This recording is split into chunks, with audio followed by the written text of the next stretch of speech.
Usually when it's cold it takes more, but we got heat lights we can put on it to heat it up.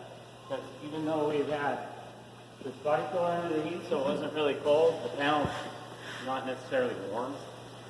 It's not bad. In the summer, you can usually tell by mixing this stuff up. Hey, my second time I mix it up, it won't have holes in it. It'll be all sealed up. You can usually tell by the color. So we'll use. Yeah, it turns kind of blue, but especially with this body filler, if it's blue, you got too much hardener in it, man. And too much hardener is not good. Blue kind of blue, huh? Yeah, you see it when you mix it too much, it's blue, and it actually doesn't help it harden. With too much hardener in there, it's actually just as bad as not enough. We'll just keep going until we get it. I could tell here how cold it is. This might not be enough. You could see the color. Because they could make this hardener to where it was clear. They don't have to make it colored, but they do it colored on purpose. So you can see. So you kind of know where you're at. Works pretty good. What happens here is you end up with a lot of mixed up body filler right on the squeegee, and then you rub this thing on there and get it off. I mean, honestly, You gotta do the whole seat charge? nah, I don't really have that much, but it needs it. We'll see how far I can go. So this, do you see that catalyst? Big old blue streaks? That's what you don't want. The worst thing you can have is body filler in here that doesn't have any catalyst touching it. You'll see it as white now. This looks pretty good. How's it squirting through? Yeah, it's dripping. It's only money. So you've got some blue here. You got some that isn't catalyzed at all right there. And you got too much here, so we just keep flipping. Just get underneath here and flip it over. You can really see what's going on. Mix it up.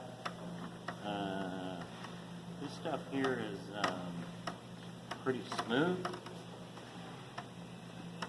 So you can see there's not much air in there, but when we get air bubbles in it, if we sand those air bubbles, we got pinholes.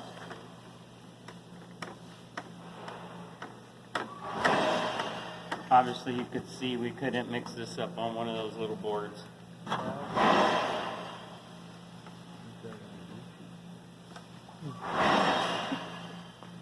Now we're getting there. Let's do one more time to see what we got here. Yeah, it's looking pretty good now. Just try to pump some of those air bubbles out, get it nice and smooth. I mean, really, what I'd like to do is float this whole thing from here to here, from here to this line, but I don't think I have that much. Dribbling. So the first thing, it's tempting to do this and go. That's the last thing we want to do. Just dribbling all over. I'm trying to hold it over the fender, so what we really want to do is get it thin like this, push really hard, and really work this body filler into those scratches. So we sanded this thing with 36, so it has some pretty heavy scratches in it. Just push it really hard. When you're doing especially curved stuff like this one, I'm going to just do probably half of it. That's all I'm probably going to get, if I'm lucky.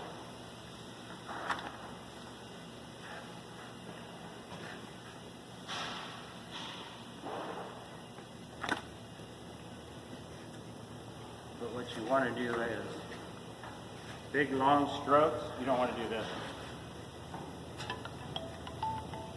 It's okay to do it now because I'm just applying it, but you get a lot of high spots and low spots right here.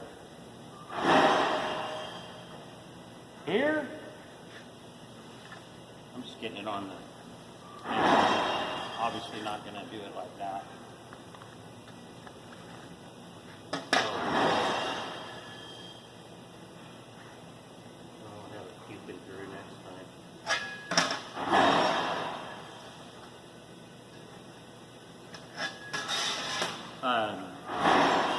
So here, I got a pretty good curve right here. If I just take this spreader flat like this and spread it, I'm going to fill that whole curve. So you can actually take your spreader and bend it, get it to a curve to where this curve, he opens it. Whoa, what's hitting? Oh, that ain't good. Get this curve to match this curve, and you could see it, you know, I'm pushing with my thumb. And that way we're not filling that low spot, we're just coating it. This fender's just been beat up a lot, right? It's had a lot of body work on it, so it's just got little highs and lows everywhere. So we're not taking it on there. We're not really putting a lot of body filler on here. It looks like it. It's called skim coat. Now here's the other way. I could turn it over, but I'll just turn it back like this so I can catch this crown. It stays in there. The smoother I get it, the less I sand. Pretty motivated to get it smooth. I'll do this little section, you know, by itself.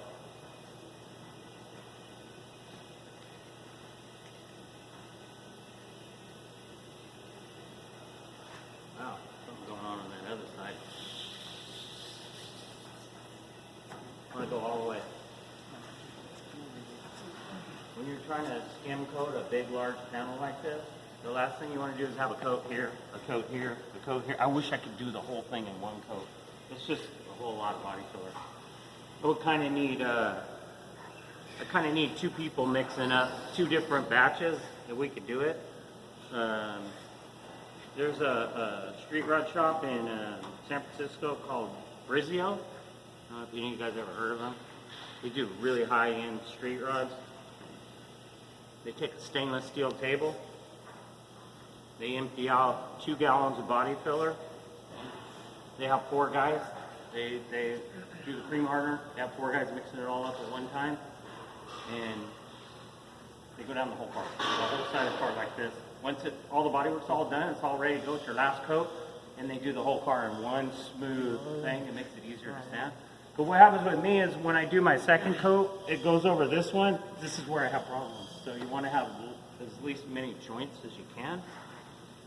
So they figured it out. There's also another body filler that you can use, and this is what they use.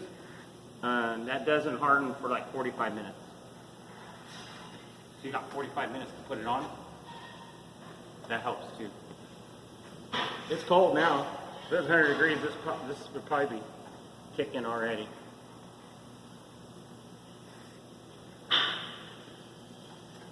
Trying to pull some of this off to get it down below so I can get all of this coated.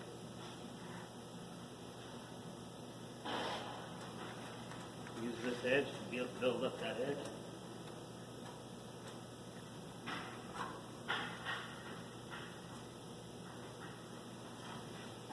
Man, I wish I had some more, man. Because I ran short, which stinks.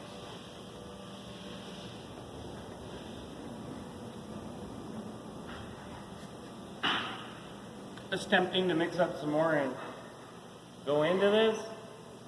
You could do it. I could put a body filler over this as long as it's not kicking. But I think by the time I mix it up, this will start kicking. And when we put our second coat over this part, this needs to be sanded. The first coat, the coat you just put on needs to be sanded before you put another one on. So the point I'm trying to make is by the time I mix one of those, this will be kicking and it just won't work. So unfortunately I didn't have enough to get all the way to here because I really wanted to get all the way to here. And then I could finish it off here. And then the bottom part, I could do all of this in one. Stop where it's small. And then do all this in one. Stop where it's small. The key to this stuff is, like I was showing you, is when you're starting off, just pressing really hard, just getting that on there really hard so you're pushing into the crack so it sticks well. And then, you know, you get that initial on, you add more, go over it, add more, go over it, build it up, sand it almost all of it off. Or if you haven't done it very much, you sand it all off, and then you do it again, and then you sand it all off, and you do it again, and then you finally go, this isn't working, and then you don't sand it enough. That's kind of how it works as you're running, but this kind of stuff, get it off now, man.